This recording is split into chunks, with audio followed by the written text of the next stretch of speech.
et annoncer comme ça à la population, on augmente l'imposition, ça fait 300 000 euros sur l'année. Et pourquoi? Parce qu'il n'y a pas de service supplémentaire. Donc c'est ça aussi, il n'y a pas de service supplémentaire. La population, le contribuable, il n'est jamais content de payer des impôts, mais quand on fait une augmentation d'impôts, s'il y a des services, il peut l'entendre. Enfin, s'il le comprend, mais il peut l'entendre. Quand il n'y a pas de services supplémentaires, ça m'étonnerait qu'il l'entende et il le comprenne. Quand tu dis, Xavier, qu'on amène aujourd'hui un amendement pour augmenter les impôts et qu'en face il n'y a pas de service, il ne faudrait pas oublier de dire qu'on a eu à mener des services sans augmenter les impôts. Comme la Médiathèque, par exemple, il y avait des services et il n'y a pas d'impôts en face. Il faut aussi le rappeler. Les services à domicile, quand le CIS intervient, ça coûte, puisque c'est un service déséquilibré, hein, ça coûte davantage à la collectivité, au CIS, et chaque fois qu'une heure est faite, on perd de l'argent. Et plus il y aura d'heures, avec le vieillissement de la population, plus il faudra compenser le budget. Xavier, moi je ne peux pas te laisser dire très franchement qu'une augmentation de la fiscalité, elle peut s'admettre quand il y a une augmentation des services. Et en gros, tu me dis, mais il n'y a pas d'augmentation de services. Mais comment peux-tu dire ça?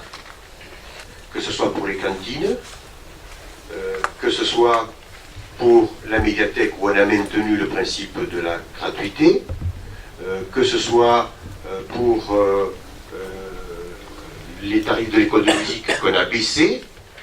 Donc on préfère jouer la transparence au total, dire, eh bien oui, on fait appel au contribuable parce que ça a l'avantage de répartir entre les ménages et les entreprises, plutôt que d'avoir cette facilité de dire, mais nous on ne touche pas les impôts, mais on va augmenter fortement les tarifs.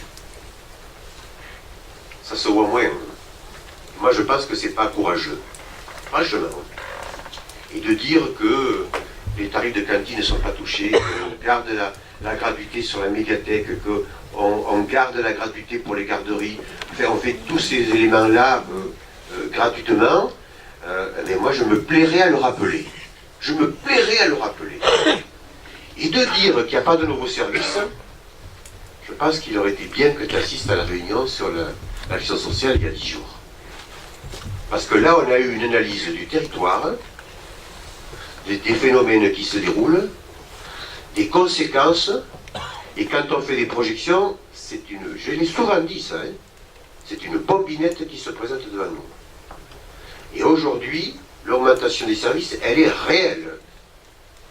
On est passé en très peu d'années où nos aides à domicile, elles allaient une fois par jour chez nos papis et mamies, là où aujourd'hui, elles y vont 3, voire souvent 4 fois par jour. Et donc de dire qu'il n'y a pas une masse de service, je suis obligé de le dire, c'est méconnaître la réalité. Et je vous laisse imaginer, même toi en tant que maire, si demain, pour une raison ou pour une autre, et ça peut nous arriver, imaginez que demain, il faille que notre interco se marie avec un voisin, et que ce voisin n'ait pas la compétence scolaire, les amis, la compétence scolaire, elle va vous revenir.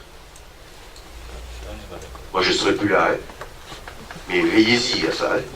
Veillez-y. Et ça va vous faire drôle, hein. Je ne sais pas si tous vos budgets auront été pris entre-temps par des salles des fêtes, ou des piscines couvertes, hein. Mais attention, attention, moi je vous mets en garde. Bien, qui est pour cet amendement sur les recettes de fonctionnement? Qui est contre? Alors, on va prendre les noms. Donc, Xavier Lagrave, Marie Sibat, Claude Pommiès, Michel Brett, Madame Moreau et Nadine Joie. C'est bien ça? Vous avez des pouvoirs là? Il y a des pouvoirs ou pas? Je crois que Xavier a un pouvoir. Hein?